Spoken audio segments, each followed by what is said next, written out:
guys, what is up? It's me, TobaTaco, here with another video, and in today's video, I'm going to be teaching you guys how to use, how to play first-person shooters, how to play Pew Pew. So, there are three major factors that come in play when you're playing first-person shooters. There's aim, that's one of them. Aim is one of them. Then there's sensitivity, and then there's movement. And then, of course, with all of those, what comes in play is practice. So there's three major ones, but then there's also practice. You need a ton of practice. So, if you're playing a game, and you see that you move faster when you're sliding, when you're like sprinting at full speed, and then you slide, you move faster, what you should be doing is you should slide, then stand up, get to max speed again, then slide again. That gives you more speed, which in turn will get you further inside of enemy lines faster, which that means you can flank enemies real quick.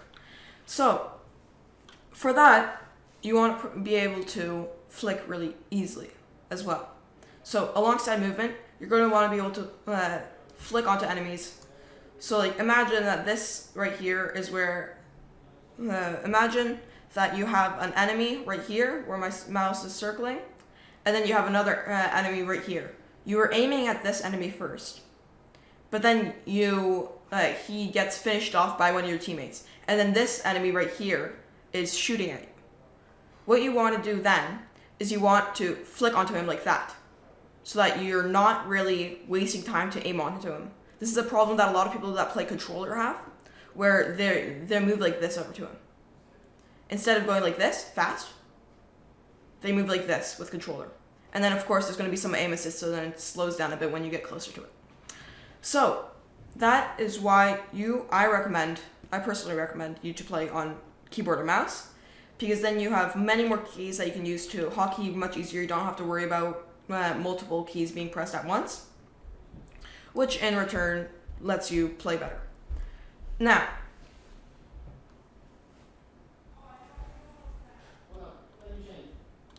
okay, well, now, I was talking about aim trainers before. Now, you can play any aim trainer you want, really. For example, I could search up aim lab, and then aim lab, or like 3D aim trainer. This one right here is actually pretty good, honestly. You just you can use this.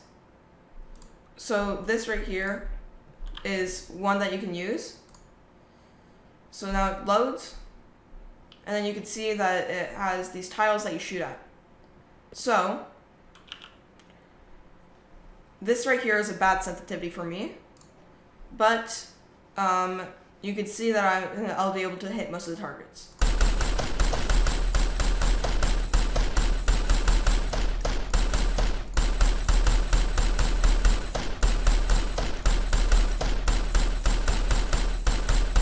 And right now I'm not even playing on my sensitivity, but this is a completely different sensitivity that the game decided for me.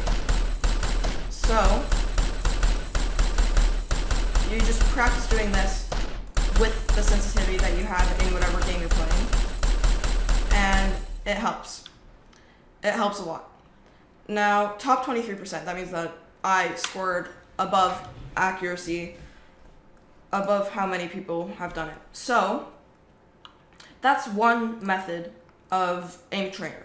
The other method that I use, which is the method that I prefer, is actually playing sound space on Roblox. If you're watching this video, you most likely subscribe to me, or you're not, or you're just trying to get better at video games. But if you're subscribed to me, then you know that that I play Roblox, so you probably have Roblox installed. So if you don't want to install some professional aim trainer, then just play sound space, because then it syncs with whatever sensitivity you have in other Roblox games, which means that you really have no problem with this.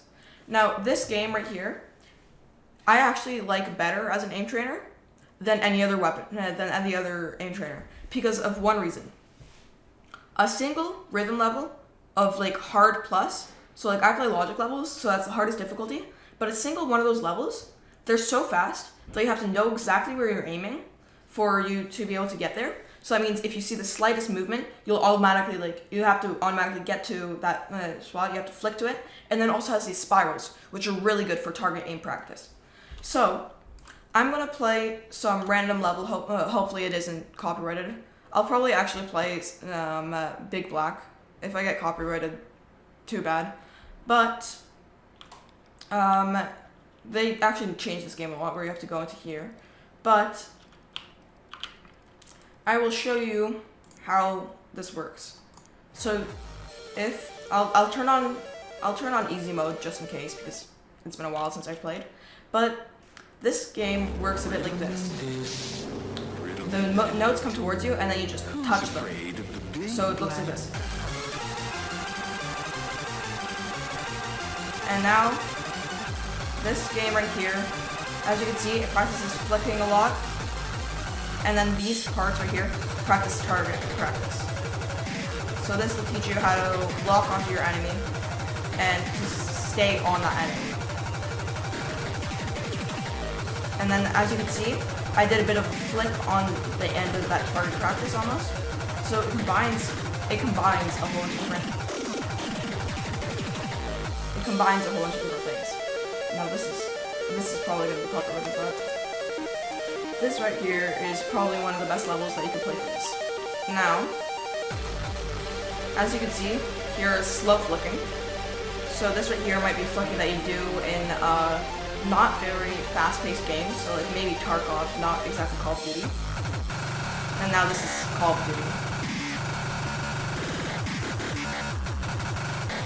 I need to focus one sec, so I'll be back when I'm done.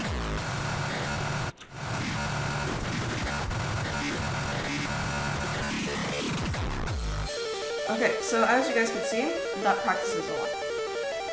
It combines a whole bunch of things and helps you solve all those different problems.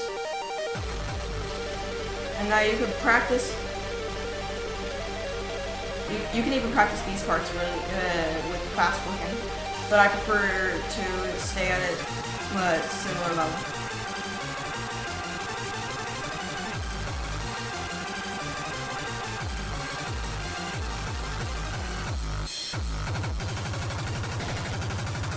So that right there is sound space. That's the aim trainer that I use. Now, back to movement. For most games, sliding is a huge buff. Meaning that when you slide, you gain a ton of speed. Now I'm going to play Phantom Forces because this game's really easy to... It's fast load up unlike Call of Duty and I don't want to wait. And Call of Duty also has long queuing times, while this is just join and then instantly play. Oh yeah, and if you guys want to make a weapon that's transparent like this, check out Oscar. I'll put his channel on the screen. But, right there, like just wherever. But, as you can see, I'm sliding a lot. And as you can see as well, I am flicking onto enemies. And where am I? Okay. I'm stuck. And now you just saw me do what's called a double jump in this game, where what you do is you jump and then press X when sprinting at full speed. Now this right here is really important. You'll see that when I slide, I flick my camera, because what that does is it lets me look to the side, because the sliding is very based on the direction that you're facing when you first play it. When you first do the slide, which means that you could slide pretty much backwards like this. So like if I go like this, I'll face the other direction. And now right now I'm not even playing the objective and I'm already in third on the team. But that's a major point. You want to combine all these things about the movement together to make yourself play better. So now, another thing that's really awesome about Phantom Forces is that you can do what's called a drop shot. This is something that you can only do in Cold War with a certain attachment. But what the drop shot is when you press Control to get fully prone on the ground. It makes your hitbox smaller for other people and allows you to easily attack people. Now, there's these little guys there everywhere. I don't know why. But, see that? See how the second I saw the enemy, I was able to attack him? That's because of playing sound space, actually. Every single time I'm about to play Call of Duty, I always start the day off with a single level of a logic sound space that I know pretty well, and I can do pretty well. So that way I'm actually getting better levels in sound space while I'm getting better at other video games. So we'll just play until I die, which probably is going to be not long from now. But you saw that I used that double jump feature to get up as quickly as possible. So C is to slide. So what I'll do is I'll press C to slide, get out of a situation. Yeah, okay, there we go. So you'll see that I slide to get out of a situation, to reload, and then I'll slide back in the same direction. Because the reason for that is that, I'll actually do this again. Imagine someone's behind this box, and I'm right here. What I'll do is I'll hide behind here. They're expecting me to go through here to kind of like surprise them. So they'll actually aim down here. So like, if I was behind this box, they would aim down here. If they saw me first here, they would aim down here. But then, what you could do is if I'm here, I'll fire a shot to actually simulate this. I'll reload, and then I'll aim down and kill them right there. So that combines a whole bunch of psychological stuff, I think. I don't even know what to call it. Where you, I don't even know what to say right now. But you combine a whole bunch of different stuff to surprise the enemy almost. So once again, this is something that you should do in all games. If you get behind cover, they're going to expect you to get through here. So then what you can do is you can flank them around here. But then at the same time, what you might want to do is, this is something that people do in Modern Warfare a lot. They'll fire one shot there, slide around fire, slide around fire, slide around fire, and then they'll do like a little stop like that, and that'll shake around here, and will instantly kill them. Now, this weapon that I'm using right here is the HK416. This is a really good build.